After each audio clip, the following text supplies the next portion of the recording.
नमस्कार साथियों, मैं रूप किशोर चौधरी, सब इंस्पेक्टर इन उत्तर प्रदेश। आप सभी का अपने यूट्यूब चैनल लर्न विद रूप किशोर चौधरी पर स्वागत करता हूं। साथियों, हम पढ़ रहे थे BNS की सीरीज, उसी में मैं आगे की धारणा लेकर के हाजिर हूं। तो चलिए देखते हैं आगे की धारणा 210 तक मैं बता चुका था आपको। अब धारा 211 से शुरू करते हैं। धारा 211 में बताया गया कि विधिक रूप से आबद्ध व्यक्ति द्वारा लोक सेवक को सूचना या इत्तला देने का लोक। ठीक है, बेसिकली इसमें ये चीज़ बताएगी कि कोई व्यक्ति आबद्ध है लोक सेवक को सूचना देने के लिए। जैसे कि आपको शायद अगर जानकारी हो, जैसे गांवों में चौकीदार बनाए जाते हैं जो पुलिस के लिए काम करते हैं मुखबरी का, तो वो किसी भी चीज़ की जानकारी देने के लिए आबद्ध होते हैं। अगर वो ऐसी सूचनाएं नहीं देते हैं, ठीक है, तो उन्होंने धारा 211 के तहत दंडनीय अपराध किया है।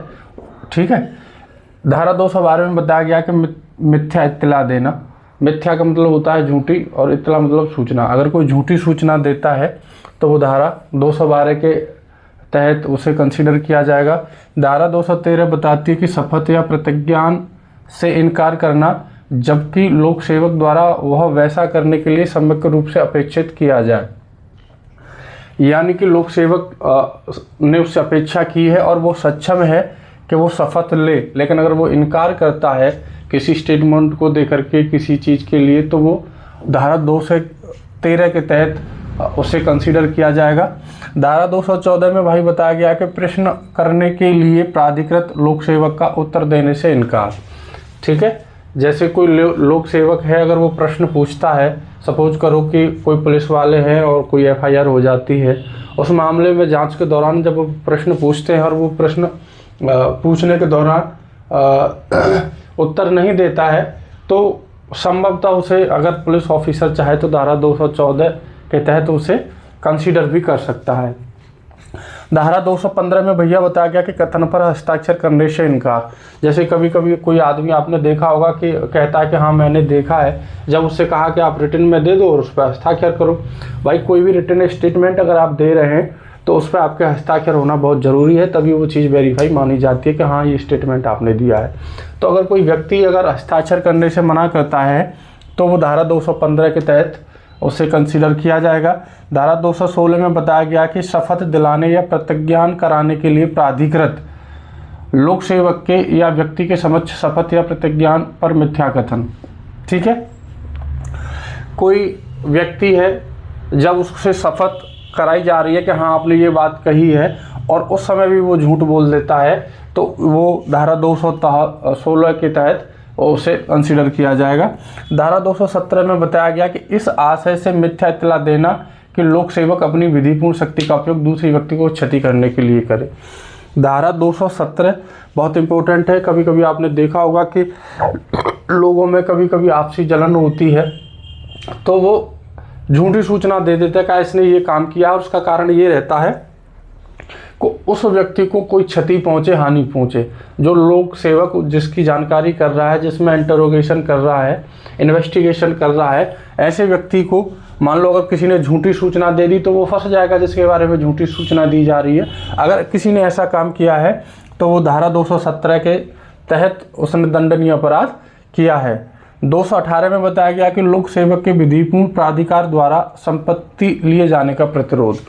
ठीक है, तो इसका मैं आपको एक सिंपल सा उदाहरण ये बताता हूँ। जैसे कभी कभी कुर्की होती है, अगर कहीं आपके आसपास कभी आपने देखी हो, सुनी हो, तो अगर जब कुर्की होती है तो कुर्की के वक्त होता क्या है कि कोई भी पुलिस अधिकारी जो जाते हैं वो संपत्ति को कब्जे में लेते हैं, और उस समय जो कब्जे में जो संपत्ति ली जा रही है, अगर उसका कोई प्रतिरोध करता है, विरोध करता है, तो वो धारा 218 के तहत उसने दंडनीय अपराध किया है। धारा 219 में बताया गया कि लोक सेवक के प्राधिकार द्वारा विक्रय के लिए प्रस्तावित की गई संपत्ति के विक्रय में बाधा उपस्थित करना। ये भी उसी तरीके से है, पहले कब्जे में ले रहे हैं, दूसरी बात फिर उसे विक्रय कर रहे हैं। जैसे कई बार थाने वाने में गाड़ियाँ आ जाती हैं जिनको कोई नहीं लेने आता है, जिन पर अपना कोई स्वामित्व स्थापित नहीं करता कि ये गाड़ी हमारी है जी, हमें ये गाड़ी दे दीजिए। तो ऐसे केसों में क्या होता है, एक निश्चित समय के बाद उसकी नीलामी की जाती हैं, एक प्रोसीजर होता है इसमें, और जब नीलामी होती है तो विक्रय हो रहा है, इसका मतलब उस समय अगर कोई बाधा डालता है तो ये धारा 219 के तहत कंसिडर किया जाएगा। ये मैंने आपको एक एग्जाम्पल दिया था। ऐसी धारा 220 में लोक सेवक के प्राधिकार द्वारा विक्रय के लिए प्रतिस्थापित की गई संपत्ति का अवैध क्रय या उसके लिए बोली लगाना, यानी कि जो अभी धारा 219 में जैसे हम जो काम कर रहे थे उस काम के दौरान अगर कोई अवैध बोली लगाता है या उसका अवैध क्रय करता है जिसे वो लेने के लिए प्राधिकृत नहीं था या बोली लगाने के लिए प्राधिकृत नहीं था, अगर ऐसा कोई काम करता है तो वो धारा 220 के तहत उसने अपराध किया है। ठीक है भाई, नमस्कार।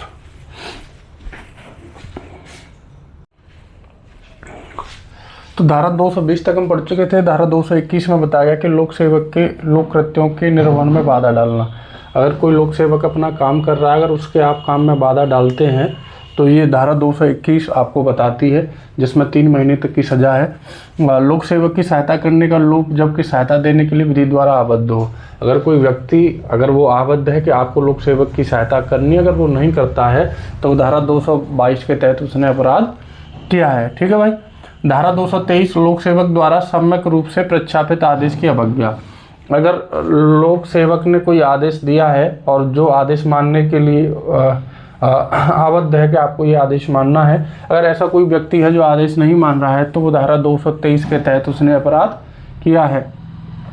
धारा 224 में भैया बताया गया कि लोक सेवक को क्षति करने की धमकी। अगर कोई भी व्यक्ति लोक सेवक को धमकी देता है जो अपना कार्य विधिपूर्ण अगर कार्य कर रहा है तो वो धारा 224 के तहत उसने कार्य किया है। धारा 225 में बताया गया कि लोक सेवक से संरक्षा के लिए आवेदन करने से विरत रहने के लिए किसी व्यक्ति को उत्प्रेरित करने के लिए क्षति या धमकी, यानी कि अगर कोई व्यक्ति है, जैसे कि कई क्या होता है समाज में कुछ लोगों की, देखो एक सोसाइटी है, इसमें असमानता है। कोई व्यक्ति के पास कम पैसा है, किसी के पास ज़्यादा पैसा है, किसी की प्रतिष्ठा समाज में ज़्यादा होती है, किसी की कम होती है। तो जिन प्रतिष्ठित व्यक्ति होते हैं तो उनको अमूमन तौर पर भय रहता है, सोसाइटी में उनको खतरा रहता है कि किसी से हानि ना पहुंचे। अगर कोई संरक्षा के लिए ऐसे व्यक्ति आवेदन करना चाह रहा है और कोई दूसरा व्यक्ति उसे संरक्षा के लिए आवेदन करने से व्रत करने के लिए अगर कोई ऐसी उससे स्टेटमेंट कहता है, बात कहता है, तो ऐसी बात धारा 225 के तहत उसने अपराध किया है। धारा 226 में बताया गया है कि विधि विरुद्ध शक्ति का प्रयोग करने या प्रयोग करने से व्रत रहने के लिए आत्महत्या करने का प्रयत्न। समझ रहे हो? तो बहुत सीधा स्टेटमेंट है। इसमें ये बताया गया कि जैसे सपोज करो कि पुलिस है, किसी के यहाँ जाती है और वो विधिपूर्ण काम कर रही है, तो आदमी क्या बोलता है कि नहीं साहब मैं मर जाऊंगा, ये आत्महत्या कर लूँगा, ऐसे काम करने लगता है, आत्महत्या का प्रयत्न करता है। जैसे शोले पिक्चर में धर्मेंद्र टंकी पे चढ़ गए, ठीक है, तो वो पिक्चर थी। ऐसे में अगर कोई लोक सेवक अगर उसके पास गया है और वो लोक सेवक को धमकी देता है कि नहीं जी मैं मर जाऊंगा, तो वो धारा 226 के तहत उसने दंडनीय अपराध किया और इसमें 1 साल तक की सजा का प्रावधान है। धारा 227 में मिथ्या साक्ष्य देना, मिथ्या साक्ष्य का मतलब फॉल्स एविडेंस दे रहा है ना। धारा 228 में बताया गया है मिथ्या साक्ष्य गढ़ना। साक्ष्य देने साक्ष्य गढ़ने में थोड़े स्लाइटली डिफरेंस है। साक्ष्य देने में क्या है कि साक्ष्य मुंह से बोल के भी दिया जा सकता है, लिखित में दिया जा सकता है, और मिथ्या साक्ष्य गढ़ने का मतलब होता है एक फैब्रिकेटिंग, इंग्लिश वर्ड फैब्रिकेटिंग का मतलब होता है जैसे सपोज करो कि किसी व्यक्ति को झूठे रूप में फंसाना। सपोज करो कि कोई किसी के यहाँ आप चोरी में फंसाना चाहते हो, तो आपने कोई सामान उठाया और उसकी सामान में रख दिया जिसे आप फंसाना चाहते हैं, तो वो फैब्रिकेटिंग हो गई, है ना। तो ये धारा 228 का अपराध किया है। धारा 229 में होता है मिथ्या साक्ष्य के लिए दंड, यानी ये धारा 227 और 228 दोनों के लिए दंड जो है धारा 229 में दिया गया है। और धारा 230 मृत्यु से दंडनीय अपराध के लिए, यानी जो धारा 227 और 228 में जो परिभाषाएं दी गई हैं, दोनों परिभाषाओं वाला अगर अपराध ऐसा है जिससे उसे मृत्यु से दंडनीय अपराध तक की सजा हो सकती है। समझ रहे हो मेरी बात? यानी धारा 227 और धारा 228 में जो परिभाषाएं दी गई हैं, मिथ्या साक्ष्य देना या मिथ्या साक्ष्य गढ़ना, ये दोनों परिभाषाओं वाला अपराध अगर अपराध ऐसा हो जाता है कि जिस व्यक्ति के लिए मिथ्या साक्ष्य दिया गया है, मिथ्या साक्ष्य गढ़ा गया है, उसे मृत्यु दंड तक की सजा हो सकती है। अगर ऐसा व्यक्ति काम करता है तो जिस व्यक्ति ने मिथ्या साक्ष्य या मिथ्या साक्ष्य गढ़ा है उसको 10 साल तक की सजा हो सकती है। ये धारा 230 बताती है। ठीक है भाई, मैं धारा 230 तक आज करा चुका हूँ। ये वीडियो आपको जल्दी अपलोड हो जाएगी। भैया आपसे अनुरोध है, कृपया अपना प्यारा आशीर्वाद बनाए रखें। यूट्यूब चैनल को थोड़ा सा सब्सक्राइब करें ताकि हमें भी अच्छा लगता है। और सभी लोग जो तैयारी कर रहे हैं यूपी एसआई की या जिसमें मूल विधि आनी है, उन सबको लोगों को शेयर करें, बताएं यार। और वैसे अपना कोई मकसद ऐसा नहीं है कि यूट्यूब से बहुत पहुंच बनानी है, लेकिन ये कि ज़्यादा तक लोगों को ये चीज़ें पहुंच जाएं। ठीक है, तो बहुत बहुत धन्यवाद आपका। जय हिंद।